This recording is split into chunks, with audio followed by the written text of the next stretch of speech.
Hello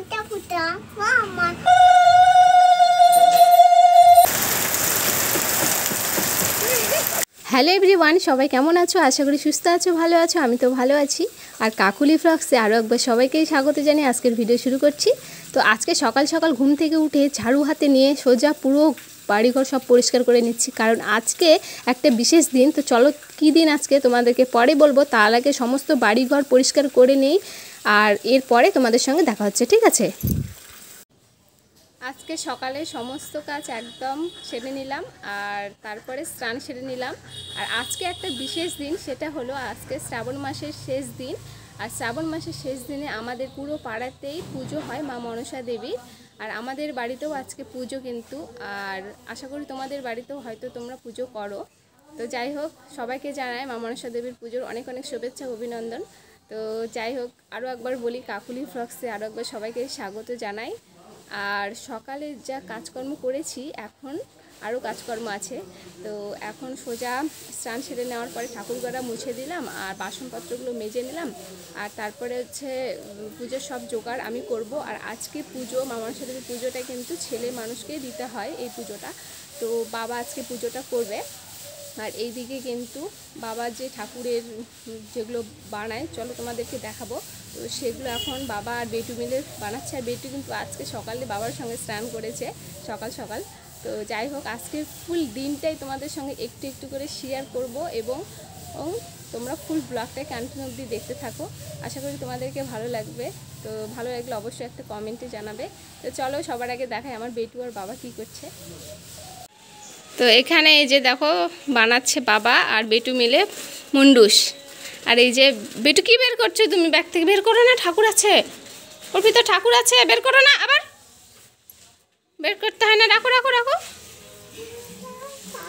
এই যে বালি, আবার আবার আবার ভয় লাগে না একটুকু তোমার? তো এখানে বেটু ঢোল বাজাবে, তার জন্য আগে ঢোল নিয়ে এসেছে, যে পুজোতেও ঢোল বাজাবে। তো এই সমস্ত কিছু বানা কমপ্লিট হলেই বেটু আবার পাপি দিচ্ছে ঠাকুরকে একটু। ও কিন্তু সকাল থেকে উপোস আছে, কিচ্ছু খায়নি, স্নান করেছে বাবার সঙ্গে, আর কিচ্ছু খায়নি। ও বলেছে পুজো হবে তারপরে খাবে, এরকমটা। তো এইদিকে দেখো বাবা আর বেটু মিলে এসব করছে, আর এগুলো হলে একদম পুজো শুরু হবে। বেটু একটু এইদিকে হাই বলে দাও। High by. ঠিক আছে, পরে দেখাচ্ছে। আর আমি এই দিকে বসে গেছি কিন্তু ফল আমানি করতে। তো দেখো, এই বাদামিটা কিন্তু আমি ছাড়তে চেয়েছিলাম কিভাবে বলো তো, টুপির মতো ভাবে খোসাটা, কিন্তু দেখো একদম ভেঙে গেল। আর চলো, এই সমস্ত ফলগুলো কিন্তু আমানি করে নিচ্ছি আমি, আর মা ওই দিকে কিন্তু বাদবাকি যে কাজকর্ম সেগুলো করে নিচ্ছে। যাই হোক, আজকে কিন্তু এই মাসের শেষ দিন, মানে শ্রাবণ মাসের শেষ দিন। এই পুজোটা আমাদের বাঙালির প্রতিটা ঘরে ঘরেই হয় নিশ্চয়ই, আমাদের এখানে প্রতিটা বাড়িতেই হয় এই পুজো। আর কেউ হাঁস দিয়ে পুজোটা করে, মানে হাঁস দিতে হয়, কিন্তু আমাদের যে বলে বৈষ্ণব ধর্ম, তো সেই জন্য আমাদের ফ্যামিলিতে কোনো হাঁস দেওয়া হয় না।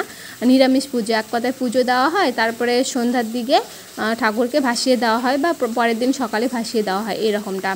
তো সন্ধ্যার দিকেও কিন্তু পুজো দিয়ে তারপর ভাসিয়ে দেওয়া হয়। আর এই দিকে কিন্তু যেহেতু বা আজকের পুজোটা কিন্তু ছেলেরাই করবে, মানে আমাদের এখানে প্রায় ঘরে ঘরে ছেলেরাই পুজোটা করে, মানে আমি সব রেডি করে দিচ্ছি। আর এইদিকে কিন্তু বাবা আজকের পুজোটা করবে, কারণ আমাদের এটাই নিয়ম। তোমরা তো শুনেছো বেহুলা লক্ষিন্দরের যে আছে ওই কাহিনীটা, তো সেখান থেকেই সবাই ছেলেরাই পুজো করে। যাই হোক, এইদিকে দেখো ফলগুলো আমানি করে নিচ্ছি। আর ওইদিকে বেটু আবার দুষ্টুমি করছিল, তো বেটুকে বাবা নিয়ে বসে আছে বাইরেটাই। তো আমি সব কিছু রেডি করে দেবো এখন, আর মা আবার ওই পাশে বাড়ির সমস্ত কাজকর্ম নিয়ে ব্যস্ত। এরপর আমি যা যা জোগাড় করতে হয়, মানে ঠাকুরকে সাজাতে হয়, আগে সাজিয়ে তারপরে সব কিছু করতে হয়। তো পাশানে কলা দিলাম, তারপরে দিচ্ছি সিঁদুরের ফোঁটা, আর এইদিকে সব ঠাকুরকে কিন্তু ফল মানে প্রসাদ দিয়ে দিয়েছি। আর এইদিকে এই ঠাকুরকেও ভালোভাবে সাজিয়ে নিচ্ছি ততক্ষণে। আর বাবা আবার রেডি হয়ে বসবে পুজোতে।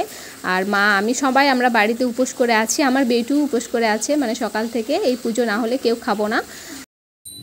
তো এখন বাবা পুজো দিবে। আর এই যে দেখো, এইভাবেই দিতে হয়।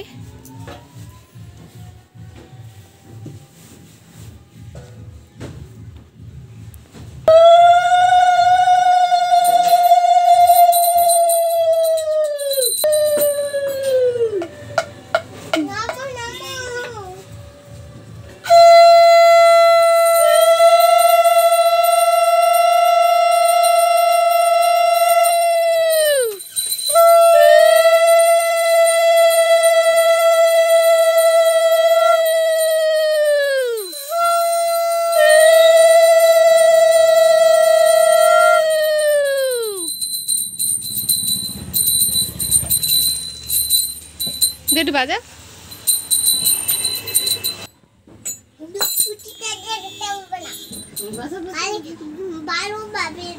এরপর বেটুকে প্রণাম করে দিচ্ছে বাবা, কারণ এতটুকু বাচ্চা দেখো উপোস করে আছে, মানে সকাল থেকে কিচ্ছু খায়নি বেটু। ও বলছে পুজো না হলে আমি কিছু খাবো না। তো পুজো হয়ে গেল, এরপরেই দেখো আমি এসেছি প্রসাদ তুলতে। তো সবার আগে দেখা এই যে এইভাবে কিন্তু পুজোটা দিতে হয়, মানে আমাদের হিন্দু নিয়মে এই সমস্ত কিছু। আর দুধ কলা তো দিতেই হয় ঠাকুরকে, মা বিশ্বরী ঠাকুরকে। যাই হোক, এদিকে আমাদের বাড়ির ঠাকুর আছে, বিশ্বকর্মা ঠাকুর আছে, আরও অনেক ঠাকুর আছে, সেগুলো একটু দেখিয়ে দিলাম তোমাদেরকে। প্রসাদগুলো তুলে এখন সবাইকে খেতে দেব, আর তারপরে তোমাদের সঙ্গে দেখা হচ্ছে, ঠিক আছে? পুজো একদম কমপ্লিট। তো এখন কিছু খাওয়া দাওয়া করতে হবে। আর এদিকে বেটু বাবা সবাই প্রসাদ খেয়ে নিয়েছে, খেয়ে বেটু ঘুমিয়ে গেছে। তো এখন আমিও একটু প্রসাদ খাওয়া দাওয়া করার পরে সোজা রান্না করতে হবে, কারণ সকাল থেকে রান্নাই হয়নি আজকে। আর বেটু আবার ভাত ছাড়া কিছু খেতেই চায় না, ও ঘুম থেকে উঠে ওকে আগে ভাত দিতে হবে এরকমটা। তো এখন চলো রান্না করব। এখন গিয়ে আর প্রচণ্ড গরম লাগছে, সকাল থেকে কিছু খাইনি তো তার জন্য বেশি খারাপ লাগছে। যাই হোক, এখন প্রসাদ আগে খেয়ে নেব, তারপরে রান্না করব। তো চলো তোমরা দেখতে থাকো ফুল ব্লগটা কন্টিনিউ অবধি। আজকে সব নিরামিষ রান্না করব। তো এইদিকে দেখো সয়াবিন রান্না করব, সেই জন্য সয়াবিনগুলো ভালোভাবে ভেজে নিয়েছি। আর এরপরে বেশি সবজি করব না, কারণ আজকে একদম ভালো লাগছে না, তার মধ্যে উপোস করেছিলাম। তো এইদিকে দেখো বাঁধাকপির ভাজা করব, আর সয়াবিন আলু পটল দিয়ে একটা রসা করেছি। এই যে দেখো রান্না করা একদম হয়ে গেছে। এখন আমরা সবাই মিলে খাওয়া দাওয়া করে নেব, কারণ সকাল থেকে কেউ খাওয়া দাওয়া করেনি। আর মা কিন্তু উপোস থেকেই যাবে, মা একদম ঠাকুর ভাসিয়ে দেবে, তারপরে খাওয়া হবে মায়ের। তো এইদিকে দেখো তারপরে চলে আসলাম আইসক্রিমের দোকান এসেছে। বেটু একদম কুলপি মালাই যে বলে, সেটা খাওয়ার জন্য বায়না করছিল, তো বেটুকে দেওয়া হলো। আর বেটু দেখো গাড়িতে বসে ও খাচ্ছে, এরকমটা মামা খাইয়ে দিচ্ছে আর ও খাচ্ছে গাড়িতে বসে। আর এইদিকে আমিও একটা নিয়ে নিলাম, কারণ প্রচণ্ড গরমের জন্য ঠান্ডা ঠান্ডা ভালো লাগে খেতে কিন্তু কুলপি মালাইটা। আর তারপরে দেখো আমরা সবাই দোকানের পাশে বসেছিলাম, আর একদম বৃষ্টি হচ্ছে প্রচণ্ড। তো দেখো দাদা এদিকে পেয়ারা খাচ্ছিল, তো আমি আবার বলছি এরকমভাবে খাচ্ছিস তুই, সবাই দেখে ফেলবে। তো বলছে দেখার জন্যেই তো খাওয়া। তো তারপরে দেখো এইদিকে বৃষ্টি হচ্ছিলো, আর বেটু কিন্তু খুব মজা করে, বৃষ্টি আসলে খুব ভালো লাগে ওকে, মানে বৃষ্টিগুলো হাত দিয়ে জলগুলো কীভাবে নেড়ে দেবে এরকমটা। তো যাই হোক, সেটা বেটুকে দেখাচ্ছিলাম, আর মা ছেলে মিলে একটু মজা করছিলাম। তো চলো আজকের ভিডিওটা এখান থেকে শেষ করলাম। ভালো লাগলো অবশ্যই চ্যানেলটি সাবস্ক্রাইব করে রাখবে। Bye bye.